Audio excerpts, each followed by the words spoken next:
약속드렸던 것처럼 이제 오늘부터는 느헤미야서로 우리가 들어갑니다. 느헤미야서를 통해서 주신 말씀으로 지금 나의 믿음의 현 주소와 또 교회가 처해 있는 여러 가지 어려운 난관들, 이런 것들을 신앙의 눈으로 어떻게 우리가 바라보아야 할지, 또 이것을 위해서 내가 무엇을 해야 할 것인가를 깨닫기를 원합니다. 그리고 모든 문제 해결을 위해서 내가 먼저 앞장서서 주의 나라와 주의 교회를 아름답게 세워갈 수 있는 우리 주사랑 장로교회 모든 식구들이 되어지기를 원합니다. 우리가 잘 알고 있듯이 고대 사회는 전쟁의 사회라고 말해도 과언이 아닙니다. 그러니까 고대 사회는 늘 전쟁이 빈번했던 그런 사회였죠. 그래서 전쟁과 고대 사회는 뛰어놀래야 뛰어놀 수 없는 그러한 역사적인 배경을 가지고 있습니다. 고대 사회가 전쟁에 휘말리면서 그러면서 전쟁에 진 나라와 이긴 나라들, 그리고 또 전쟁에 이겼다고 해서 계속해서 승자로 남아있는 것이 아니라 또 그 승자는 더 강자가 나타나면 강자에 의해서 또 점령을 당하는 것이 반복적으로 일어나는 일들이 비일비재하게 일어났던 시대가 고대 사회였습니다. 우리가 잘 알고 있는 느헤미야가 살고 있던 시대에도 마찬가지였습니다. 이스라엘 백성들이 하나님께 범죄를 함으로 인해서 이스라엘이라고 하는 나라는 늘 주변의 나라들에게 점령을 당하고 주변 나라들에게 자신들의 권리를 빼앗기는 삶을 거의 일평생을, 그리고 세기가 바뀌면서도 반복적으로 일어났다고 해도 과언이 아닙니다. 느헤미야가 이제 살았던 시대도 마찬가지입니다. 이스라엘이 바벨론에 의해서 점령을 당하고 바벨론의 포로로 잡혀가게 되어집니다. 그런데 문제는 바벨로니아라고 하는 나라가 이제 영원히 강자로 남아있을 것 같은데, 근데 시간이 지나면서 바벨론도 점점 쇠퇴하게 되어지고 그 바벨론과 전쟁을 했었던 나라 페르시아라고 하는 나라에 의해서 바벨론이 다시금 또 점령을 당하게 되어집니다. 그러니까 이스라엘이 전쟁에 져서 바벨론에 의해서 포로로 이스라엘 백성들이 끌려갔어요. 그런데 포로로 살다가 그래도 이제 그 바벨론의 이 왕과 백성들에 의해서 어느 정도는 여러 가지의 인권적인 그러한 보장을 좀 받을 수 있는 생활을 했었던 이스라엘 백성들이 이 페르시아라고 하는 나라에게 다시금 바벨론이 전쟁에 지면서 노예로 잡혀간 사람들이 이제는 또 다시 노예의 신분으로 떨어지게 되어지는 겁니다. 그러니까 노예가 어떻게 또 다시 노예의 신분으로 떨어지는가? 이건 뭐냐면 노예로 살았지만 그래도 노예 중에서도 조금 나은 삶을 살 수 있었던 노예들. 근데 이 바벨론이 페르시아에게 점령을 당하면서 이스라엘 백성들의 삶은 말 그대로 정말 노예 중에서도 너무나도 열악한 그런 환경에 살아갈 수밖에 없는 노예의 삶을 살게 되어집니다. 그러니까 바벨론의 포로로 잡혀가 있었던 사람들이 바벨론이 전쟁에 지면 포로가 해방되어진 게 아니라 더 극한 고난과 고통 가운데로 내몰리는 또 다른 나라의 노예로 삶을 살아가게 되어졌다는 겁니다. 역사적으로 보면 그래요. 주전 464년에 오늘 본문에 보게 되어지면 이제 아닥사스다 왕이라고 하는 왕이 등장을 합니다. 오늘 본문 1절을 우리 같이 한번 보면서 가도록 하겠습니다. 같이 갑니다. 하가랴의 아들 느헤미야의 말이라. 아닥사스다 왕 제20년 기슬골엘에 내가 수산성에 있더니. 자, 그러니까 역사적으로는 464년이라고 하는 그 기간, 그러니까 아닥사스다 왕이 페르시아의 6대 왕으로 즉위를 하게 되어집니다. 즉위한 지 12년이 되던 해에 성경에 보게 되어지면 그 날을 기슬월이라고 되어졌습니다. 이 기슬월이라고 하는 그 날은, 그러니까 달은 현대력으로 한다면 11월과 12월을 쯤을 이제 봅니다. 그러니까 느헤미야가 11월과 12월이라고 하는 겨울철이 되겠죠. 아무리 중동 지역이라도 겨울철은 있을 거 아니에요. 그러니까 겨울철에 느헤미야가 아닥사스다 왕을 섬겼다라는 겁니다. 근데 어디에 섬겼냐면 오늘 본문에 아닥사스다 왕이 어디에 있었대요? 지금 수산궁에 있었더라라고 이야기합니다. 이 수산궁은 아닥사스다 왕이 겨울을 지내던 별장궁이었습니다. 그러니까 보편적으로 하반기가 되어지면 왕이 거기에 가서 지내면서 자신의 이제 노예들과 그 다음에 자신의 가족들을 데리고 와서 거기에서 휴양을 하고 거기서 머무는 그러한 성이었습니다. 그러니까 거기에서 이제 느헤미야도 있었다라고 이야기를 하고 있는 겁니다. 자, 그러면 느헤미야가 분명히 노예로 지금 잡혀가서 그래서 바벨론이 또 페르시아에게 망하면서 또 페르시아의 노예가 되어졌는데 어떻게 그러면 이 느헤미야라고 하는 사람이 수산궁까지 따라가게 되어졌는가라고 하는 겁니다. 그러니까 느헤미야의 신분과 느헤미야의 직업, 직분이 무엇이었는가를 우리가 알려면 11절에 가면 이렇게 느헤미야가 본인을 소개를 합니다. 자, 갑니다.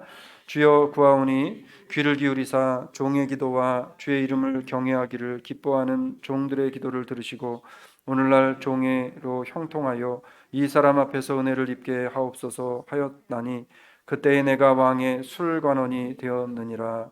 아멘. 자, 그러니까 지금 느헤미야라고 하는 사람은 아닥사스다 왕의 뭐를 하는 사람이에요? 술관원이에요. 술관원입니다. 자, 분명히 이 느헤미야라고 하는 사람이 분명한 사실은요, 기도의 사람이었다는 사실이었습니다. 자, 기도의 사람으로 하나님께 자신의 형편과 사정을 기도로 아뢰는 일을 열심을 가지고 있었던 사람이었고, 자신의 기도를 들어주셔서 노예의 신분으로 이제 어디까지 올라갔다는 거예요? 왕의 음료를 책임지는 술 맡은 관원장까지 되어졌다는 겁니다. 술 맡은 관원이 되어졌다는 거예요. 자, 기도의 사람은 하나님께서 반드시 그 기도를 들어 응답하시는 은혜가 있다는 사실을 여러분 믿으시기를 바랍니다. 우리가 기도해야 되는 이유가 바로 여기 있는 거예요. 기도하지 않으면 능력도 나타나잖아요. 그러나 기도하면 능력이 나타나는 줄로 믿습니다. 그래서 능력은 기도로 말미암아 나타나는 하나님의 우리에게 부어주시는 은혜예요. 자, 술 맡은 관원은요, 왕이 음료를 마시기 전에 먼저 뭐 하는 사람이에요? 네? 네, 시음. 그러니까 우리로 말하면 기미하는 사람 기미. 그러니까 우리나라도 옛날 그 뭡니까? 고대 사극을 보면은 왕이 밥을 먹기 전에 왕비가 먹기 전에 뭐 왕의 또 왕자나 무슨 뭐 왕의 가족들이 먹기 전에 반드시 누가 뭐를 해요? 그렇죠. 기미상궁. 아주 그냥 TV들은 열심히들 보셨네 그냥. 예. 기미상궁이 먹잖아요.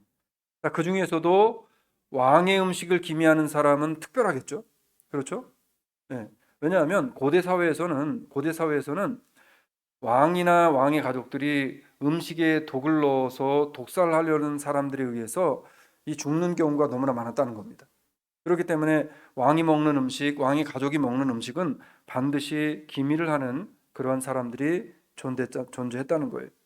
자, 반대로 보게 되어지면 지금 느헤미야라고 하는 사람이 왕이 먹는 음식을 기미하는, 그 중에서도 음료를 기미하는 사람으로 이제 직분을 받았기 때문에 이 느헤미야라고 하는 사람의 하루의 삶이 내일이 보장된 삶을 살았을까요? 보장된 삶이 아니었을까요? 예? 왜 보장이 안 된 거예요? 그렇죠. 오늘 마셨는데 거기에 독이 들어가 있으면 난 죽는 거예요.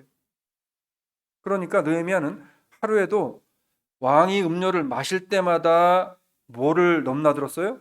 생사를 넘나드는 거예요. 야, 이걸 먹고 내가 또 죽을 수도 있겠구나.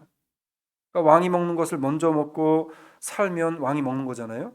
그러니까 이 느헤미야라고 하는 사람은 하루에도 몇 차례씩 죽음의 문턱을 넘나드는 자리에 앉아 있었다는 겁니다.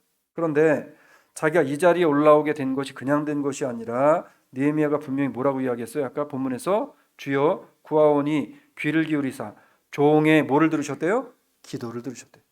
종의 기도와 주의 이름을 경외하기를 기뻐하는 종들의 기도를 들으시고, 자, 그러니까 종의 기도를 귀 기울이셨는데, 느헤미야의 기도를 귀 기울이셨는데, 그런데 하나님 앞에 기도했던 사람들이 어떤 사람들이었냐면 하나님의 이름을 경외하기를 기뻐하는 사람들이 뭐 했다는 거예요? 기도했다는 거예요. 기도했다는 거예요. 근데 그 기도를 들으셔서 하나님께서 느헤미야를 어느 자리에 올려놓으셨다는 거예요? 네, 술 맡은 관원의 자리에 올려놓으셨다는 거예요. 그런데 이것을 느헤미야는 뭐라고 이야기했냐면, 여러분 사실 생각해 보세요. 술 맡은 관원의 자리에 올라왔다는 것은 내가 언제 죽을지 모르는 거기 때문에 이거는 사실 이게 복이 아닐 수 있다는 거예요. 왜냐하면 그 당시에는 이 기밀을 하는 사람들이 죽어나가는 건 일상적인 일이었습니다. 그냥 왕궁에서.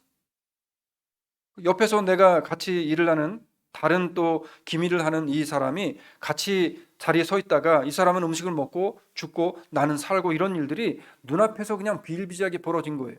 여러분 그 상황 가운데서 그거 먹는 거 쉽겠어요, 안 쉽겠어요? 쉽지 않겠죠. 그런데 느헤미야라고 하는 사람이 신앙이 어떤 신앙이었냐면, 얼마나 대단한 신앙이었냐면 이런 신앙이었다는 거예요. 자, 성경에 보니까 오늘 본문 읽었던 내용이 뭐예요? 종들의 기도를 들으시고 오늘날 누구로? 종으로 뭐 하겠대요? 형통하여 이 사람 앞에 은혜를 입게 하옵소서. 형통하여 이 사람 앞에 은혜를 입게 하옵소서. 자, 하나님이 형통의 은혜를 주셔서 이 왕 앞에서, 사람들 앞에서 하나님이 나에게 은혜를 주셨다는 거예요. 이게 여러분 은혜예요 지금? 죽을 줄 모르는 그 자리가 은혜입니까? 근데 이 느헤미야는 이게 은혜래요 지금. 은혜래요. 그 은혜를 받은 직책이 뭐예요? 술 맡은 관원이 된 거예요. 자, 분명한 사실은 느헤미야는 내가 언제 죽을 줄 모르는 이 자리에 왔지만 하나님이 나와 함께 하시기 때문에 내가 죽지 않을 거라는 겁니다.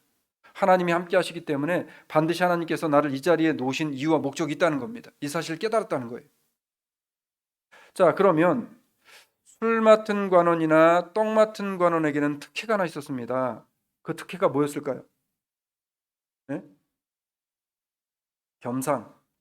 누구와 겸상을 하는 거예요 지금? 왕과 겸상을 하는 거예요. 왕과. 뭐 겸상까지는 아니지만 왕과 가장 가까이 붙어 있는 사람이 누구예요? 술 맡은 관원장과 떡 맡은 관원장입니다.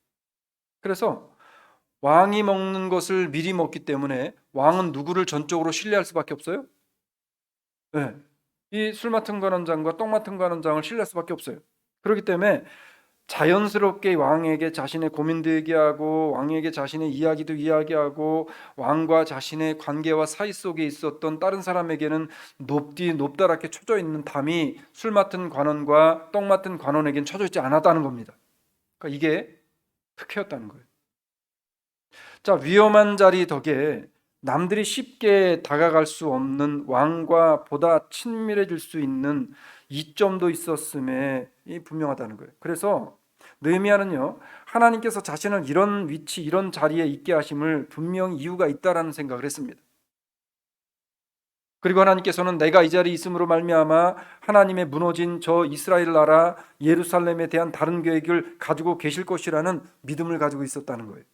우리는 그것을 오늘 본문을 통해서 볼 수가 있습니다. 여러분, 생사를 오고 가는 일을 하고 있으면서도 느헤미야의 마음은 세상적인 출세에 두지 않았습니다. 그리고 오직 그 마음을 어디에 두고 살았는지를 오늘 우리가 성경을 통해 느헤미야서 전체적인 부분을 통해 보면서 오늘 우리들의 마음이 어디에 있어야 하는지, 나의 눈과 마음을 어디에 두고 살아야 하는지, 우리가 정말 믿음이 있노라 하고 살면서 믿음의 사람이 어떠한 믿음을 가지고 살아야 하는지를 우리가 느헤미야서를 통해서 보고, 하나님이 세우신 하나님의 나라, 하나님이 세우신 하나님의 교회를 어떻게 섬겨 나가야 되는지를 우리가 하나하나 차근차근 보며 은혜를 누리기를 원합니다. 첫 번째는 뭐냐면 느헤미야의 마음이 어디 있었는가? 느헤미야의 마음은 늘 예루살렘을 향해 있었다는 겁니다. 느헤미야의 마음은 예루살렘을 향해 있었어요.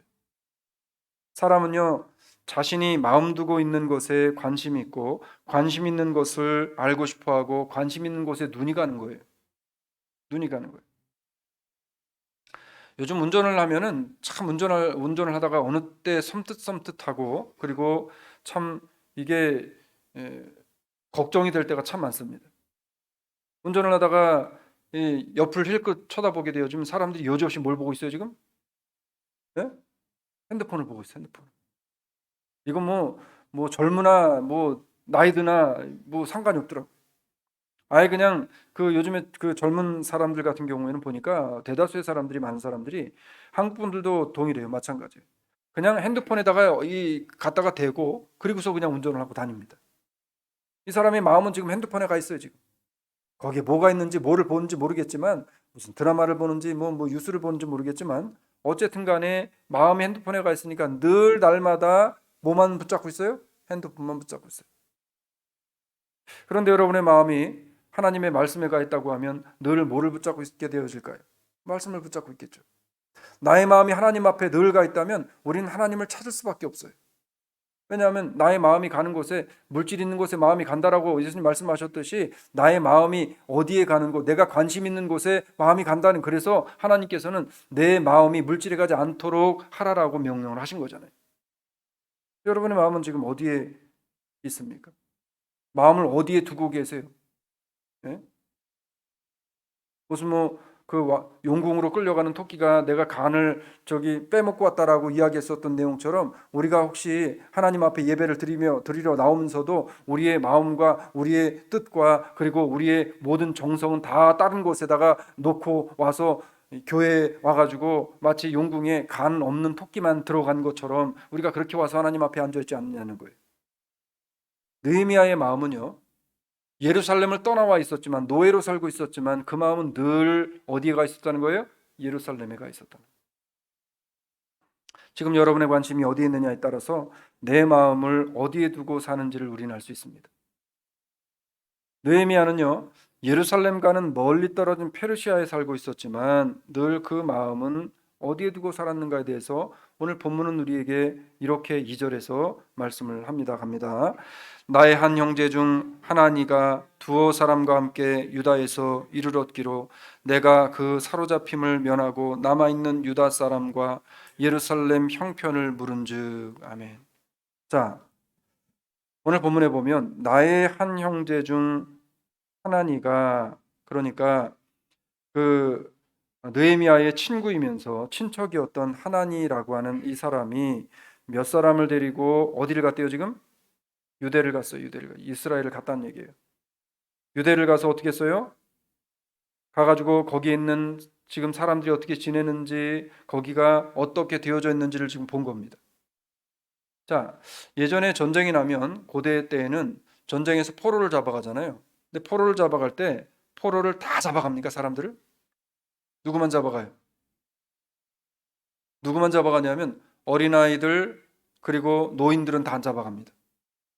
젊은 사람들 그리고 고관 대작들, 똑똑한 사람들, 일을 할 수 있는 사람들 위주로 잡아가요. 그러니까 지금 포로로 잡혀가고 남아있는 이 사람들은 어떤 사람들만 남아있는 거예요? 지금 이스라엘 땅에 어린아이들과 노인들과 힘없는 사람들과 그리고 지금 병들어 있는 사람들, 이 사람들만 남아있는 겁니다. 자, 그러니까 지금 느헤미야가 지금 물어보는 거예요. 그 사람들한테, 야, 너네들이 지금 거길 가보니까 거기 상황이 어떻더냐라고 물어보는 겁니다. 그랬더니 뭐라 그랬어요? 내가 그 사로잡힘을 면하고 남아있는 유다 사람과 예루살렘 형편을 물어봤다 그랬어요. 자, 물어봤다라고 하는 것은 지금 느헤미야의 마음에는 뭐에 대한 궁금증이 너무나 많았던 거예요. 네? 고국에 대한 궁금증이 너무나 많았던 거예요. 참 이런 거 보면 참 제가 한편으로는 조금 좀 그런데, 저 스스로가 제가 한국 갔다 오신 분들 이렇게 만나 봐도 한국이 어떻습니까? 라고 그냥 한번 인사치레로 물어보는 거 이외에는 별로 제가 물어보질 않아요. 솔직히 제가 그래요. 네. 별로 그 관심이 잘 가지지도 않고, 지금 내가 살고 있는 이 나라 땅에서 나한테 닥쳐지고 있는 현실 이것만 해도 지금 버거워 죽겠는데 한국이 지금 어떻게 되어지는지에 대한 것들을 세세하게 물어보고, 아이고 한국이 그렇게 됐습니까? 라고 하면서 내가 거기에 관심을 갖지 않고 있더라고요. 그런데 느헤미야는 그렇지 않았다는 거예요. 느헤미야의 온 집중되어져 있는 관심은 어디에 가 있었어요? 유다 사람과 예루살렘, 그리고 예루살렘의 형편입니다.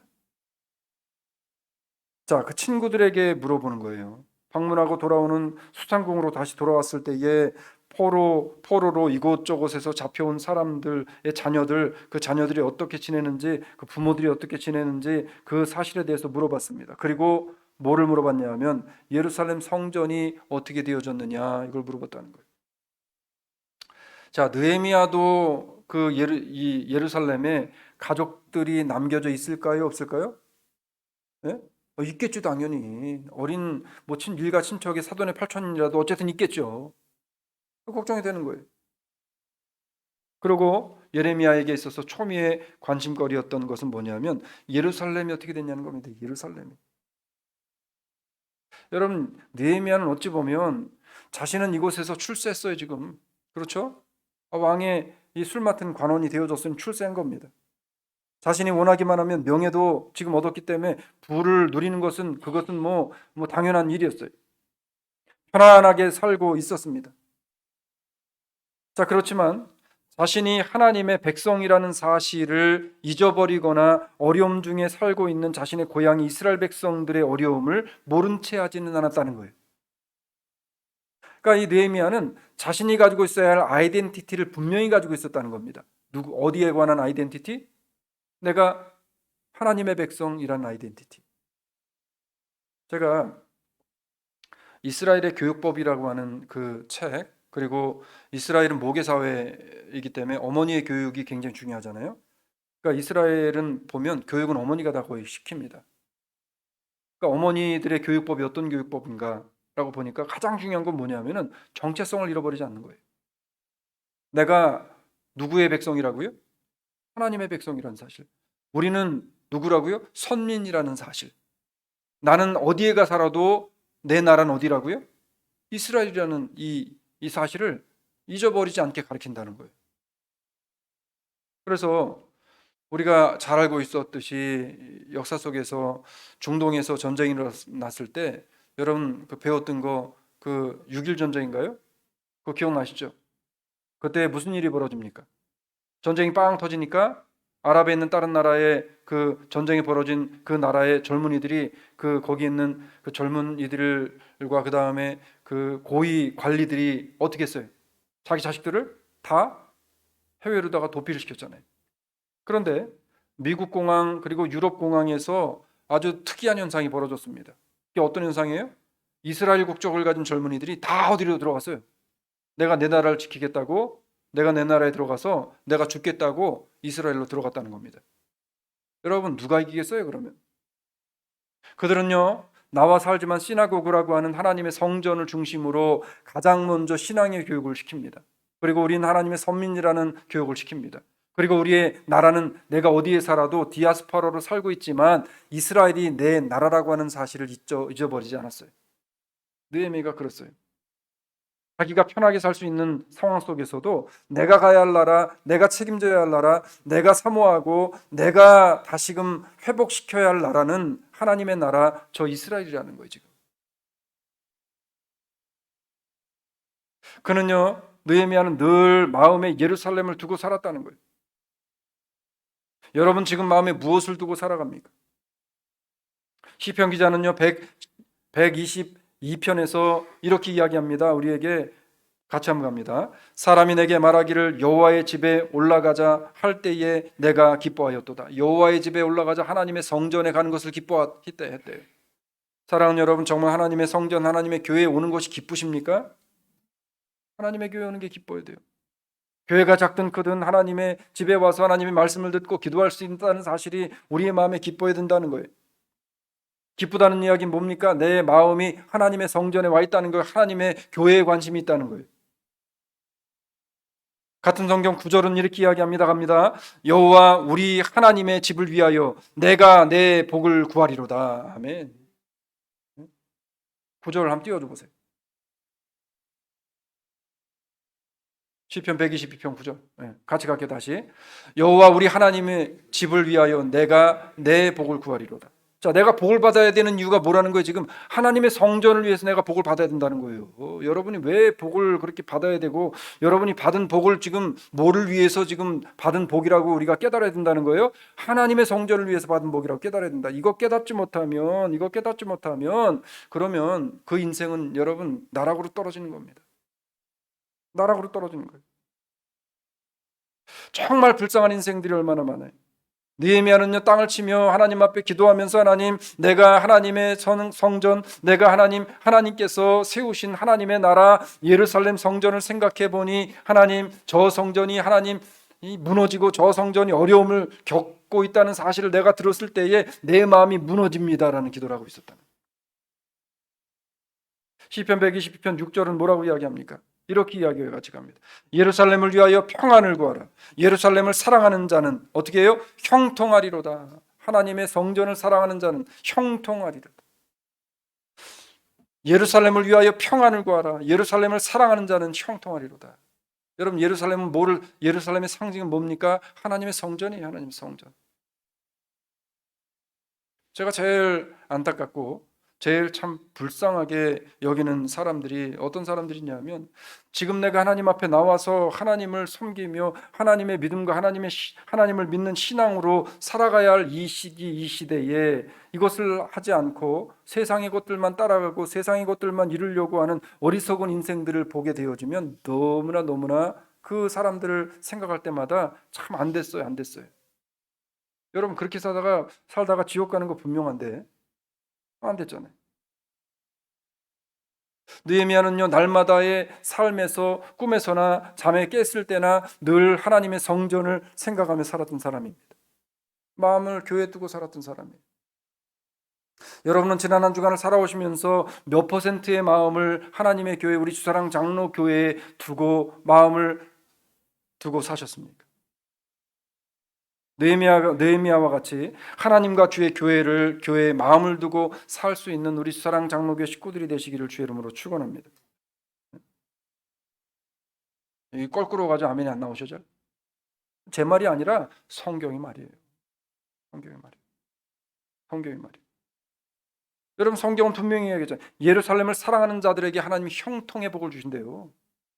하나님의 교회를 사랑하는 자들에게 하나님이 은혜를 주시는 거지, 그렇지 않은 자들에게 하나님이 은혜를 주시는 거, 이거는 축복이 아니라 저주가 될 수 있다는 거예요. 여러분, 예수 모르는 사람이 돈 많은 거, 그게 축복입니까, 저주입니까?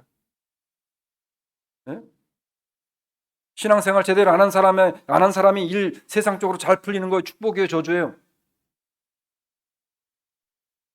여러분, 하나님이 사랑이 하나님이시기 때문에 적당히 신앙생활 하는데도 축복 주신다라고 하면서 그렇게 기도해 주는 사람이 있다면 그거 거짓말이에요. 여러분, 그거 축복 아니에요. 그건 저주예요. 세상적으로 잘 된다고 여러분 웃으면서 그것 때문에 기뻐하지 마세요. 내가 예수를 알지 못하고 하나님의 뜻과 하나님의 의로운 길을 따라가지 않으면서도 세상 일이 잘 된다, 이거는 저주 중에 그렇게 큰 저주가, 그런 사람들은 하나님 앞에 돌아올 확률이 너무나 적어요. 그래서 어떻게 해요? 그냥 보험 들듯이 신앙생활, 교회 그냥 한 번씩 그냥 뜨문뜨문 다니는 것으로 끝나는 겁니다. 그러다 지옥 가는 거예요. 제가 말씀드리잖아요. 예수님 올 날 얼마 남았기 때문에 우리가 이제는 뭐 이것저것 저것저것 포뛰고 장고 뛰고 하면서 그러면서 말씀 증거할 시간이 없어요. 성경에서 말씀하신 대로 그냥 다이렉트리 그냥 우리가 말씀을 받고 들어서 예수 안 믿으면 지옥, 예수 믿어야 천국 갈 수 있다는 사실을 분명히 믿고 우리가 이제는 양편 중에 한 편을 택해야 할 시대를 살아가고 있다는 사실을 인정해야 되는 겁니다. 두 번째는 예루살렘 교회의 처참한 현실을 듣고 슬퍼하고 기도했어요. 누가? 느헤미야가. 우리가 아무리 미국 땅에 살아도 나의 민족적인 정체성은 어디에 있어요? 대한민국에 있어요.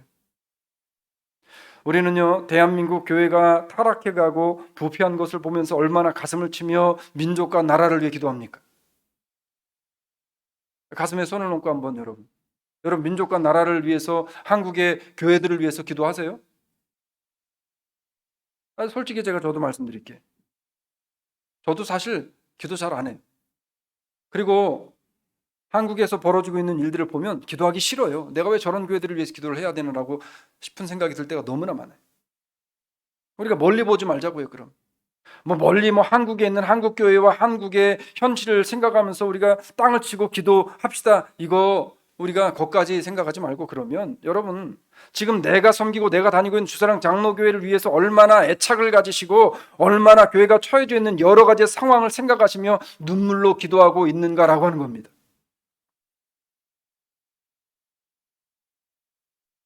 느헤미야는요, 예루살렘 교회에 대한 안타까운 소식을 듣고 어떻게 했다라고 오늘 본문은 이야기합니까? 오늘 본문 3절과 4절을 우리가 같이 가면서 느헤미야 마음을 우리가 좀 느끼고 느헤미야 마음이 우리의 마음이 되어지길 원합니다. 같이 갑니다. 시작. 저희가 내게 이르되 사로잡힘을 면하고 남은 자가 도에서 큰 혼란을 만나고 능력을 받으며 예루살렘 성은 회파되고 성문들은 소화되었도다 하는지라. 내가 이 말을 듣고 앉아서 울고 수일 동안 슬퍼하며 하늘의 하나님 앞에 금식하며 기도하여. 아멘. 자, 이제 예루살렘에 갔다 온 사람들을 불러다가 수산궁에서 얘기를 듣는 겁니다. 그랬더니 그 사람들이 뭐라고 이야기를 하냐면, 너희가 내게 이르되 사로잡힘을 면하고, 그러니까 노예로 잡혀오지 않고 남아있는 사람들이 어떤 삶을 살아가나 보니까 그 도에서 큰 뭐를 만났어요? 환란을 만나고. 만날 수밖에 없겠죠. 지켜줄 수 있는 모든 건강한 남자들은 다 포로로 끌려가는데 누가 지켜줄 거예요? 지금 농사는 누가 질 거예요? 예? 약탈하는 것을 누가 막아줄 거예요? 지금 환란을 당하는 건 당연한 거예요. 환란만 당한 게 아니에요. 또 뭐를 당했대요? 거기에 능력을 받으며 비참함과 처참함을 몸으로 다 받고 살았다는 거예요. 그러면서 어떻게 됐어요? 예? 이 사람들이 고통을 당하고 있다는 소식을 들었던 느헤미야가 가슴이 무너졌습니다. 그런데 그 소식을 들은 이후에 이 한 소식을 듣자마자 느헤미야가 주저앉아 버렸어요. 그 소식이 어떤 소식이에요? 예루살렘 성은 회파되고 성문들은 소화되었다 하는지라. 내가 이 말을 듣고 어떻게 했어요? 주저앉아 버렸어요. 주저앉아 버렸어요. 하나님의 교회가 불탔다는 이야기를 듣고 주저앉아 버렸어요. 예루살렘 성이 무너졌다는 소식을 듣고 주저앉아 버렸어요. 그냥 하나님 앞에 예배를 드리는 교회가 온전히 서 있지 못하는 사실을 듣고 느헤미야가 그때까지는 그래도 버텼는데 하나님의 교회에 대한 소식을 듣고 어떻게 했어요? 듣고 주저앉아서 뭐 했다 그랬어요? 지금 울고 수일 동안 슬퍼하며 하늘의 하나님 앞에 금식하며 기도했다 그랬어요. 제가 느헤미야 1장을 보면서 한편으로 마음이 갑갑했습니다. 우리 사랑장로교회가 처해져 있는 여러 가지 일들, 정말 우리 성도들이 느헤미야와 같은 마음을 가지면 얼마나 좋을까라는 생각을 했습니다. 정말 하나님의 교회를 생각할 때 울음이 나올 수 있는, 하나님의 교회를 생각할 때 정말로 금식을 하면서까지 하나님의 교회를 세우기 위해서 내가 무엇을 해야 할지, 하나님께서 나에게 무엇을 원하는지를 생각할 수 있는 그러한 교회와 성도들이 되어진다면 얼마나 좋을까라는 생각을 하게 되어졌다는 거예요. 여러분, 느헤미야는요, 백성과 교회가 처참한 현실에 처해져 있다는 소식을 듣고 울며 식음을 전폐하고 하나님 앞에 기도를 합니다. 저는 교회를 향한 우리 사랑장로교 성도들의 마음이 느헤미야의 마음과 같이 되어지기를 원합니다. 우리의 마음이 느헤미야와 같은 마음을 갖게 되어지기를 주의 이름으로 축원합니다. 여러분, 부담스러워도 이건 아멘 하셔야 되는 거예요. 시편 기자 다윗이 그러잖아요. 하나님, 내가 주님 앞에 하나님의 성전을 세워드리길 원합니다. 나는 이렇게 좋은 집에 살면서 하나님의 집은 저렇게 형편없는 곳에 있는 것이 내 마음에 너무 좋지 않아. 하나님, 내가 주님 앞에 성전을 좀 세워드리려고 합니다 라고는 마음이 이 다윗에게 생겼잖아요. 느헤미야 마음이 그랬다는 거예요.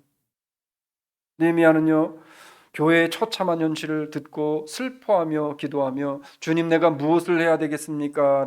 라고 하나님 앞에 금식하며 기도했던 대표적인 교회를 사랑하는 기도의 사람이었다는 겁니다. 말씀을 맺을게요.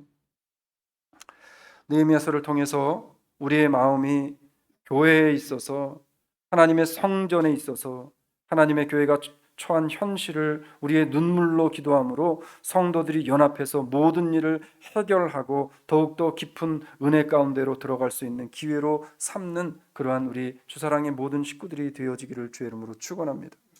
주변에서 믿지 않는 사람들, 주변에서 지금 잘못된 신앙을 가지고 있는 사람들, 주변에서 지금은 아닙니다, 조금만 더 있다고 하다가 지옥으로 빠져버릴 저 사람들을 불쌍히 여김으로 말미암아 그들이 처해져 있는 영적인 저 엄청난 고난과 영적인 능력을 당함과 영적인 환난 가운데서 그들을 구하기 위해 내가 그들을 위해 눈물을 흘리며 기도할 수 있는 그러한 느헤미야와 같은 마음을 가지고 그들에게 전도하고, 그리고 우리의 교회를 생각하며 하나님의 교회를 아름답게 세워갈 수 있는 저와 우리 수사랑 장로교회 식구들이 다 되시기를 주의 이름으로 축원을 드립니다.